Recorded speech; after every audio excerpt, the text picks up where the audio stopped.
Oke, Bismillahirrahmanirrahim. Assalamualaikum warahmatullahi wabarakatuh. Perkenalkan, nama saya Wilsya Mokoago, Prodi Pendidikan Bahasa Arab, Fakultas Tarbiyah dan Ilmu Keguruan, semester 2. Di sini saya akan mempresentasikan tugas mata kuliah Ulumul Al-Quran mengenai qiraat Quran. Nah, jadi qiraat merupakan salah satu cabang ilmu dalam ulum Al-Quran. Namun, tidak banyak orang yang tertarik kepadanya. Al-Quran diturunkan kepada masyarakat Arab yang berkabilah-kabilah, yang memiliki aneka ragam model pengujaran atau yang disebut dengan lahjah. Dalam studi mengenai lahjah, kabilah-kabilah ini banyak ditemukan model bacaan Al-Quran yang bermacam-macam pula. Dari sekian banyak kabilah yang memiliki lahjah berbeda adalah Quraisy, Hazhali, Jurhum, Kinanah, dan lain-lain. Nah, qiraat adalah jamak dari qiraah, artinya bacaan. Ia adalah masdar dari qaraah.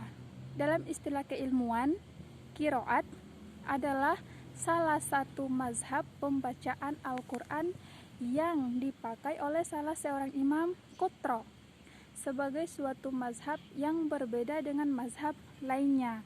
Nah, ada juga beberapa definisi menurut para ulama, yaitu menurut Al-Zurqani. Menurut Al-Zurqani, qiraat yaitu suatu mazhab yang dianut oleh imam qiraat yang berbeda dengan lainnya dalam pengucapan Al-Quranul Karim, serta sepakat riwayat-riwayat dan jalur-jalur daripadanya, baik perbedaan ini dalam pengucapan huruf-huruf maupun dalam pengucapan keadaannya. Nah, dari definisi ini, definisi dari menurut ulama Al-Zurqani, muncul 3 unsur pokok, yaitu 1. Yang pertama adalah qiraat dimaksudkan menyangkut bacaan-bacaan ayat-ayat di ayat-ayat Al-Quran, cara membacanya dari satu imam dengan imam qiraat lainnya.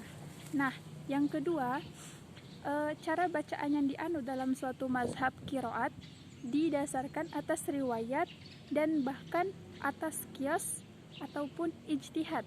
Nah, yang ketiga adalah perbedaan antara qiraat bisa terjadi dalam pengucapan huruf-huruf dan pengucapannya dalam berbagai keadaan. Nah, ini adalah 3 unsur pokok yang muncul dari definisi yang diujarkan oleh Al-Zurqani.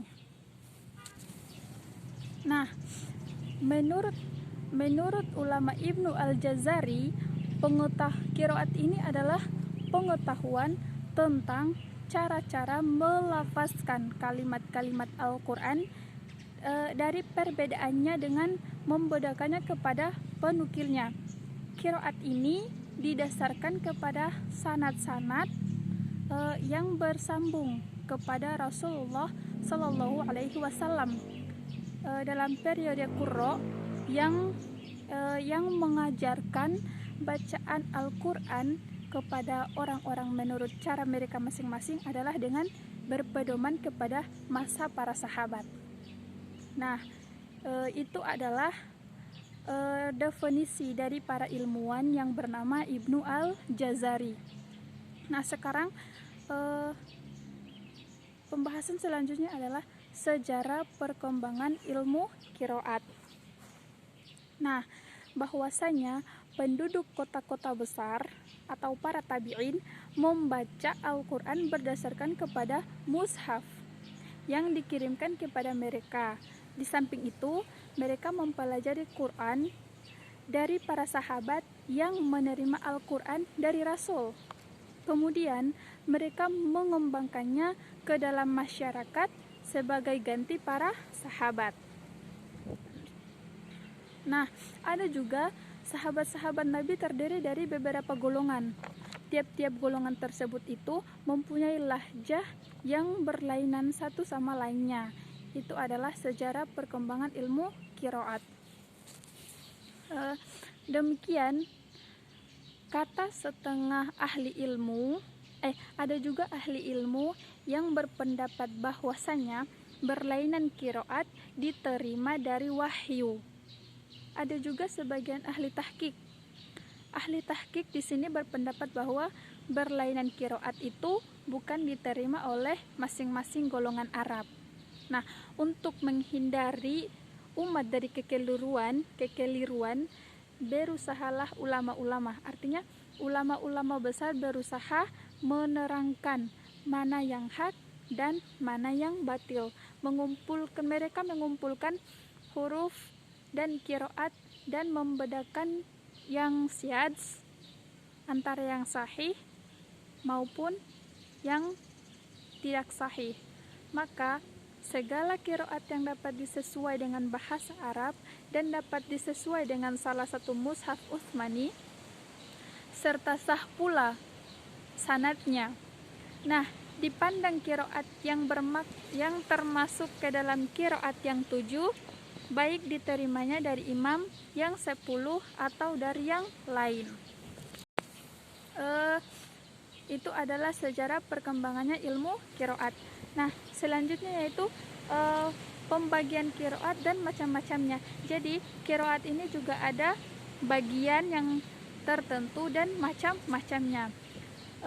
Dalam penulis kitab Al-Itqan menyebutkan bahwa qiraah itu ada yang mutawatir, asyhurah, ahad, syadz, maudhu, dan mudarraj. Nah, ada ulama besar yang mengemukakan bahwa dari ulama Al-Qadi Jalaluddin Al-Bulqini menyatakan bahwa qiraah itu dibagi menjadi mutawatir, ahad, dan syadz. Adapun mutawatir adalah qiraah sab'ah yang masyhur, sedangkan ahad adalah qiraah thalathah yang artinya qiraah 3, di mana imam 3 ini merupakan pelengkap imam 10 pada qiraah para sahabat. Nah, adapun ada qiraah sab'ah 7, qiraah ash 10, ada pula qiraah arba'ah asyarah 14. Namun yang lebih unggul dan lebih termasyhur adalah qiraah sab'ah. Qiraah sab'ah ini disandarkan kepada imam 7 yang telah dikenal, yakni imam ke-7 ini adalah 1 Imam Nafi, 2 Imam Hamzah, 3 Imam Asim, 4 Imam Abdullah bin Amir, 5 Imam Abdullah bin Katsir, 6 Imam Abu Amir bin Al-A'la, yang ke-7 atau yang terakhir adalah Imam Ali Al-Kisai. Mungkin itu dari saya. Sekian presentasi dari saya hari ini. Lebih dan kurangnya saya mohon maaf, karena yang salah datang dari saya, yang benar hanya datang dari Allah Subhanahu wa Ta'ala. Demikian, usikum bitaqwallah. Wassalamualaikum warahmatullahi wabarakatuh.